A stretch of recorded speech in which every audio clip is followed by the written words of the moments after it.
Dauphinée de 5e, tout d'abord, j'espère que vous allez bien. Aujourd'hui, pour ne pas oublier tout ce qu'on a commencé à faire en électricité, on va se demander comment schématiser. Eh bien, il va falloir apprendre pour schématiser les petits montages d'électricité des symboles normalisés. Donc, la pile que nous avons utilisée l'autre jour, avec sa borne plus et sa borne moins, nous allons la symboliser comme ceci. La grande barre va correspondre à la borne plus, la petite barre correspond à la borne moins, ce qui est le contraire de la pile, où c'est la petite lamelle qui est la borne plus. Ensuite, un composant qu'on n'a pas encore vu qui pourra remplacer la pile, c'est l'alimentation. Alors, nous en avons différents modèles à Victor Hugo. J'ai pris celle-ci, qui pourrait être utilisée de temps en temps. On va la symboliser cette fois-ci par un rond. À nouveau, on va écrire la borne plus, la borne moins. Un G majuscule à l'intérieur du rond qui va signifier générateur.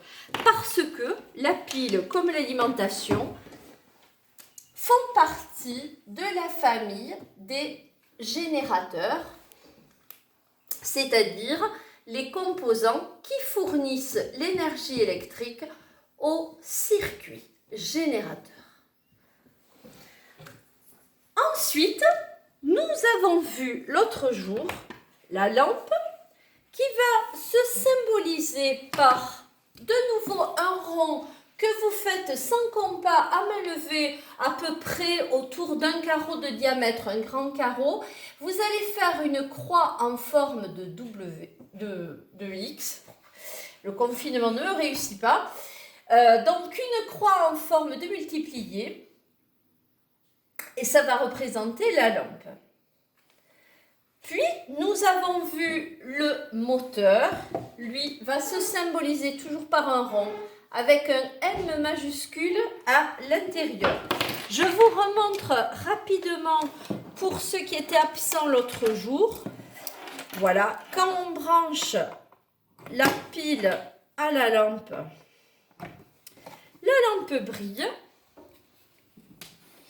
Voilà, on évite, je vous ai dit, on évite de faire un plat de spaghettis, c'est-à-dire qu'on décroise les fils. Ça, c'est pour la lampe. Et pour le moteur, lui ne brille pas, mais le moteur tourne. Et on évite d'aller l'interrompre en mettant le doigt dedans. Sinon, on se fait mal et on peut casser le moteur. Ensuite, un composant qu'on rencontrera bientôt, la diode. Donc, vous voyez que son symbole est directement sur le boîtier. Je vous montre une vraie diode. Là, elle n'est pas cachée dans le boîtier, c'est les anciens modèles. Donc, vous aurez accès à ceci. On la symbolise par donc un triangle. Donc, ça, c'est la lampe.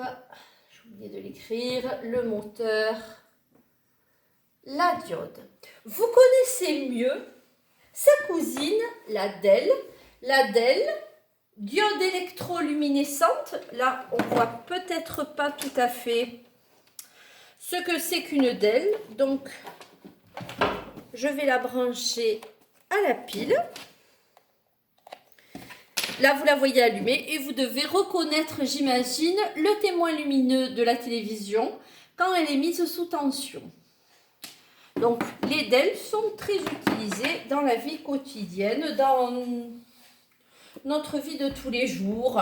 C'est le témoin lumineux de la cafetière, le témoin lumineux de la télévision, etc., etc. Et enfin, je terminerai avec l'interrupteur que vous avez déjà utilisé l'autre jour, qui permet donc de laisser passer le courant dans le circuit ou de l'interrompre. Alors, on peut l'avoir en position ouverte. On dit alors que l'interrupteur est ouvert et le courant ne passe pas, ou fermé. Voilà, donc je vous laisse travailler et apprendre ces symboles par cœur. Ici, vous pouvez faire une accolade, lampe, moteur et DEL. Alors j'ai oublié, pour distinguer la DEL de la diode, il va falloir venir mettre deux petites flèches au-dessus du symbole de la diode. Ces deux petites flèches veulent dire que la lumière est émise par donc cette DEL. Les anglicistes diront LED puisqu'ils mettent l'adjectif avant le nom. Voilà, mais en français c'est LED, c'est DEL, pardon. Donc la DEL fait partie des récepteurs, pas la diode qui se comporte plutôt comme un fil. Quant aux fils, eh bien on les représentera juste par des traits horizontaux ou verticaux. Voilà pour la schématisation et à bientôt pour la suite.